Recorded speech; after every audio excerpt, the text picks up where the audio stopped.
Hey guys, Raven of Ash here. So this is my Mercenary build.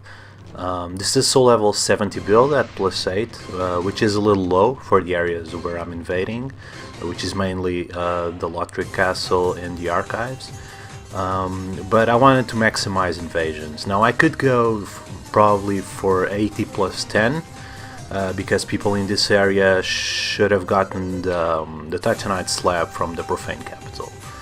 So I'm also using the Sunset Shield and the Cestus, which I think I don't use in these invasions. But mainly I'm using the Ring Knight Spear, which is a weapon that I wanted to show you guys for some time. Also I'm using the Sunset Shield, which is a decent medium shield. It's not class leading, but I think it looks amazing, so it's more for fashion purposes. As for stats, I have a lot of vigor and a lot of endurance. Endurance is important because the Ring Knight Spear consumes a lot of stamina, and the weapon art into R2 combo, true combo, which is where the spear really shines, consumes a lot of stamina. And I only have 22 strength and 22 dex, which is not a lot, so this build would really improve if I want to level to soul level 80. In which it would give me a little bit more of damage. Also I'm using the Hollow Slayers. Now the Hollow Slayer serves as a bit of a defensive tool, while the Spear serves more like an aggressive chase down and burst damage tool. So for this first invasion I was facing two guys and they had the damage advantage on me. One of them had a Lothric Knight Ultra Great Sword, and the other one had a Murokumo. And I hear that the Lothric Knight is behind me, so I know that he is probably gonna aggro on them. So I'm just stalling them, and now I have the spear out because I want to get in some pokes in if I can, and to be able to use the weapon art into a panic situation. This weapon thrives on panic. And the weapon art into R2 can do a lot of damage. Even with low stats it can go to up to 800 or something like that. And the tracking on the weapon art is amazing, as well as its range. So I go in with the weapon art and I go into the R2, which is a true combo if the weapon art hits. And then I go to the second R2, which usually roll catches people. Then I go for two R1s, and notice how much of my stamina was lost in here. This is a 35 endurance plus Ring of Favor plus 3 build, so it really eats up your endurance. And now I see that the host was killed by the Lothric Knight, so this was really an invasion about striking at the right moment.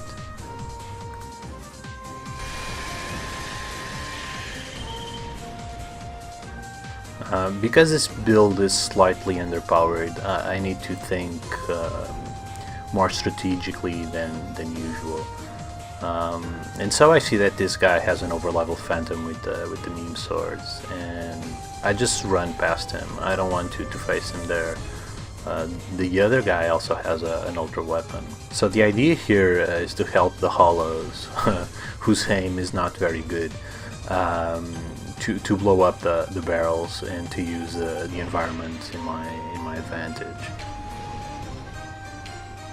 And so these guys are taking a beating, and I haven't even taken any risks. And again, the White Phantom is taking a beating, and now I give chase because now I'm in a good position to do damage. I managed to roll catch him and hit him with the full combo. Now I go for an R1 and then another R1, but the PS4 skipped some frames there. Now this guy has a large club, which is really not common at all. And in here I thought I had my shield out, but I blocked with the sword. And nowadays all the people are going for the unlocked backstabs, but the locked backstabs are easier to perform, and they can work in a lot of situations. You just have to slide over your opponent, so you roll directly into your opponent and then slide around them for the backstabs. Now, this invasion was also a fairly quick one, and the idea from here is to throw the 100 charm, but I end up falling, so they get the plunge attack as well. These guys, one of them is a pyro, the host is a pyro, and the other one has I think a strength build with the great shield and the great axe. And this the previous version of this build used the ring knight straight sword, but I really missed the opportunity to go for the stance weapon art, because I didn't really have a way to deal with great shields. So I swapped for the Hollow Slayer, and I think it fits the build much better, because the Hollow Slayer is kind of a defensive option, and the ring knight sword, the spear, I'm sorry, it's more of an aggressive option. So now the idea is to punish the healing and immediately go into the weapon art, into R2. The PS4 ate some frames here as well, but that was the gist of it. So this was a really long invasion. I ended up cutting a lot of it. These guys, there were only two. The host, which was doing an Abyss Watcher cosplay, and the overlevel Phantom with the Tears of Denial and the Ultra Great Sword. Now the Farron Great Sword, it's really easy to deal with it, but in a group situation when I'm facing several opponents, it becomes really dangerous, because the range on the Farron Great Sword also depends a little bit on latency, so it's not that easy to roll. To always do perfect rolls around the Farron Great Sword if there's lag involved. And because the other guy is using an Ultra Great Sword, if I get stun locked by the Farron, I will take a shit ton of damage. So I'm treading carefully against these guys. Both of them have Ultras, I only have a Great Sword, and I'm not doing a lot of damage. So I really have to work around that a little bit. So now I want to see if I can split the party, and luckily the Phantom comes for me and goes for the running attack. I go for the backstab. These are the simplest backstabs to do against ultra weapons running attacks. You just have to go into them and run, or even walk around them, so it's really easy to do. Now I had to speed up this a little bit, because they didn't want to come here. They didn't want to fight me with any mobs, so I spent a few minutes waiting for them. And these guys were really cautious. And in these situations, it's a battle of wills. You're trying to assert control in the invasion, and they try to control the invasion. So it's a battle of patience, really. Now I'm using the Sun Prince's ring glitch. I usually don't do this, but because these guys were being so passive, I ended up using this glitch. So if you toggle the Sun Prince's ring, the healing goes up a little bit faster. But I didn't get much healing at all. So I'm just waiting for them. He's throwing kukris, and I'm blocking with the shield. Now I have the opportunity to face this guy one-on-one, because the host is entertained with the gargoyle. But now I see that the host has shifted position, so I need to have the party in front of me. And these guys are super cautious. This was the worst backstab attempt, by the way. These guys are being super cautious, and again they retreat. So, I mean, there's not a lot to do here unless you really wait. And I didn't have the Millwood Great Bow in this build, so so I'm just waiting him for them. The gargoyle is also around the corner, and these guys didn't want to engage. Now I have the dagger out because I want to backstab the overleveled Phantom. This is another really easy backstab. If they go for the rolling attack, you can just block with a medium shield and go around them, because you'll end up being behind them. So that's a really simple backstab technique as well. That is sometimes useful if you have a reasonable shield with a reasonable amount of stability. Now I want to lure them into the Corrigan, so I go for the Silver Cat ring to mitigate fall damage, and well, again, this is really easy to do. If they go for the running attack, and if they are alone, you just go around them. Now I want to go down there, but I have to be careful. I cannot just jump, so I wait until the last minute to make it seem like this was a coincidence, and now they basically just lost invasion. I go for the full weapon arc into R2, which is very good against Tears of Denial because it has multiple hits like the Astartes Greatsword, and now I get the quick kill against the host. People sometimes forget about the Corrigans, and the Corrigans, when they get pissed, they are the hardest enemy here on the archives. Now this guy was an excellent player. He beat me, I think 3 times. I invaded him 3 times here in the archives, and he's using a dark build with the Lothric Knight sword. So this guy is as meta as you can get, and probably he is at +10 as well. I'm almost sure, because only if you really know what you're doing is that you're going to go for a dark build and the Lothric Knight sword and the Llewellyn. So this guy knows PvP, and these kinds of invasions are the hardest invasions to win, because he has more Estus, he has more healing, he does more damage, he has a faster weapon that also does dark damage, which is a bitch if you're using a shield, because you cannot mitigate damage.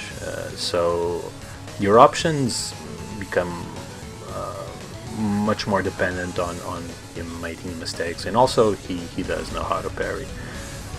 And also there's some latency between us, because that the weapon art into R2 is a true combo, so probably there was some latency there. So I'm using the spear to keep him up at the distance, and I only use the weapon art from a back roll situation, because this spear is really easy to parry, and he parried really well in other invasions, so he really knows how to do it.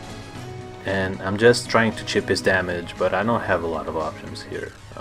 This is kind of the invasions where it's normal to lose, and it's okay, because you are really outmatched, even if our skills were equal, which I really don't know if they are. The builds, the damage difference, the health point difference, Estus difference. These invasions are, for me, the hardest invasions in the game. And this guy really knows how to punish the back rolls. And now he gets me again. This is a very skilled opponent, so it's no drama to lose to him. GG, man. So this invasion was against another skilled player, and this guy was also using the dark build, and he has a claymore, and he has a lot of poise, and he has the Gauntlet of Thorns. So probably this guy is also an invader, and he plays a lot of PvP probably. And at this time I want to see if I can get a parry, and he goes for the charged R2, and if he fully charged it, I will get the parry. And so I get the parry with the medium shield. Now I want to draw the Hunter Charm, because I don't know if he's gonna heal or not. And this guy almost backstabs me. So I go for the spear to try to create some panic, but I miss. Now he goes for the R2, and I go for the weapon art, because I know that the weapon art has some poise, and I'm banking on the fact that probably I can poise through his weapon, and I get the kill. But this could have gone either way. It's one of those invasions where everything shifts very quickly. But at least the setup this guy had was much less dangerous than the Lothric Knight Sword guy that I fought earlier. Now in these videos I always like to feature weird builds, and this guy had a really cool build. So this guy is using the Brigand Twin Daggers, poison infused. This is almost like a Shuakari build. And he manages to hit me with the Under Charm. Now the problem that he faces now is that it's really hard to close out distance with the dagger if you just back roll. So I'm just biding my time and doing some damage, playing really defensively until the charm goes away. So by this point he has already used some charms, and also it's wrong to approach with the quick step. You approach running and then you use the quick step on reaction. If you approach with the quick step you might miss the timing and get damaged like he did. So now he goes for the whip, and he surprised me a little bit. And now I go for the two-handed moveset on the Hollow Slayer, because the two-handed moveset on the Great Swords has hyper armor and the one hand does not. So, and this is a cool situation because it's easier for me to get close to him if I have my shield out, because I can block the hit, but then I won't be able to go through the whip without being staggered. So this guy continuously goes for the quick steps, but I don't think he's ever hit me with the Brigand Twin Daggers. So again he reverts to the whip, and I go again for the two-handed moveset, and I'm just biding my time and trying to get close to him. Now I'm also able to be doing good damage to him because he's wearing very little armor. So I think that was the last of his Hunter Charms. Now this guy chooses the wrong time to buff, and I get him with the second R2 into R2. Now I'm just waiting for him to roll, and I finish him with the R2, the wide arc R2 that the Ringed Spear shares with the Partisan. This was a really fun invasion, G-Demon.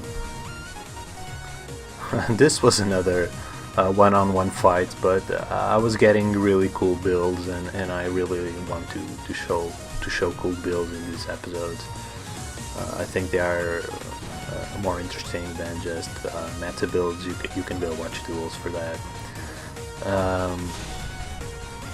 So this guy is using a sight, the Frida's Great Sight, and he's also using sorcery. And I'm using the shield and rolls to get close to him, and the one-handed moveset because it has more range, and the wide arc is good for roll catches. Now I go for the Ring Knight Spear, and this guy now went for the Pontiff Knight Curved Sword, which really fits his build. And I know that he's going to try to parry me, so I'm always using the weapon art at odd timings, never from neutral, because I know that he wants to parry me. And that's what I'm banking on in this next exchange. I approach him and then I go for a jumping attack, and he tried to parry the Ring Knight Spear. So at this time the weapon matchup hasn't been very good for him. So he turns to the Frida's Great Sight, and I'm trying to bait the L1 attack like he does here, because I know that I probably can poise through his attacks. So I get him with the R2 after the weapon art, and then finish up with the follow-up R2. A really cool build. I really enjoyed this fight. So thanks a lot for watching, guys. I hope you enjoyed the episode, and I'll see you next time.